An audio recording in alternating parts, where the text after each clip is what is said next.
56 भोग से जुड़ी प्रचलित रोचक कथाएं।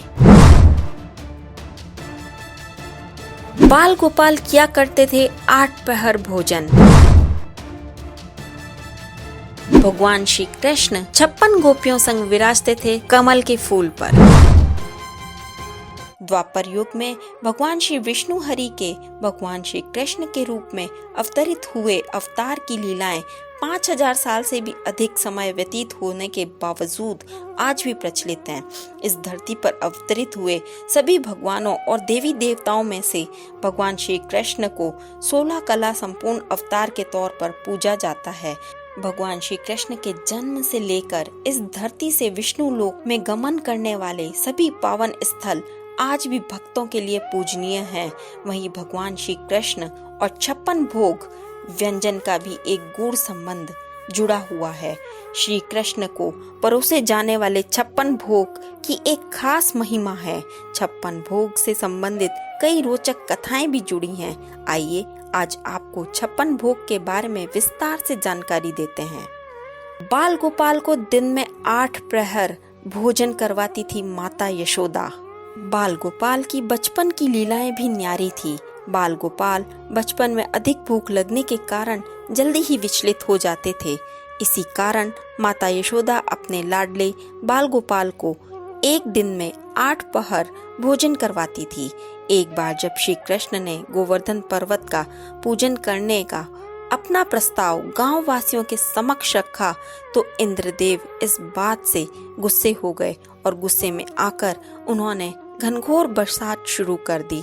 तब भगवान श्री कृष्ण ने इंद्र के प्रकोप से गांव वासियों को बचाने के लिए गोवर्धन पर्वत को अपनी तर्जनी उंगली पर धारण कर लिया। तब भगवान श्री कृष्ण ने अनवरत 7 दिनों तक अन्न जल ग्रहण नहीं किया था। 8वें दिन जब बरसात बंद हुई तो भगवान श्री कृष्ण ने सभी गांव वासियों को गोवर्धन पर्वत के नीचे से बाहर निकलने को कहा। एक दिन में 8 पहर खाना खाने वाले बाल गोपाल अनवरत 7 दिनों तक भूखे रहे। इससे गांव वासियों व मैया यशोदा को बहुत कष्ट हुआ। तब सभी गांव वासियों सहित माता यशोदा ने 7 दिन और 8 पहर के हिसाब से 56 तरह के व्यंजनों का भोग अपने लाडले बाल गोपाल को लगाया। 56 सखियां और 56 भोग एक समान। कहा जाता है कि गौलोक में भगवान श्री कृष्ण राधिका जी के साथ एक दिव्य कमल पर विराजते हैं। जिस कमल में श्री कृष्ण और राधिका विराजते हैं उस कमल की 3 परतें होती हैं। कमल की पहली परत में 8 पंखुड़ियां, दूसरी परत में 16 और तीसरी में 32 पंखुड़ियां होती हैं। इस तरह कमल में कुल 56 परतें होती हैं।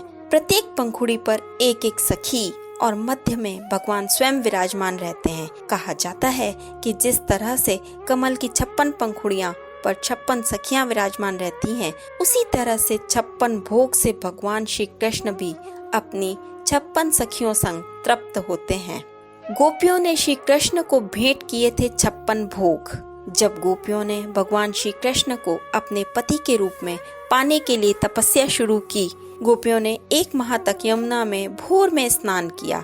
इतना ही नहीं, गोपियों ने अपनी मनोकामना पूर्ण करने के लिए माँ कात्यायनी की पूजा अर्चना की। तब भगवान श्री कृष्ण ने गोपियों की मनोकामना पूर्ति की अपनी सहमति प्रदान की। भगवान श्री कृष्ण की सहमति मिलने के बाद गोपियों ने व्रत समाप्ति और मनोकामना पूर्ण होने के बाद व्रत का उद्यापन किया। तब गोपियों ने 56 भोग का आयोजन किया और गोपियों ने 56 भोग को भगवान श्री कृष्ण को भेंट के रूप में प्रदान किया। तो दोस्तों, यह थी भगवान श्री कृष्ण और 56 भोग का आपस में संबंध से जुड़ी जानकारी आपको कैसी लगी कमेंट बॉक्स में जरूर लिखिएगा। साथ ही D5 चैनल हिंदी सब्सक्राइब करना ना भूलें। ऐसी ही और जानकारी के साथ फिर से हाजिर होंगे। तब तक के लिए धन्यवाद।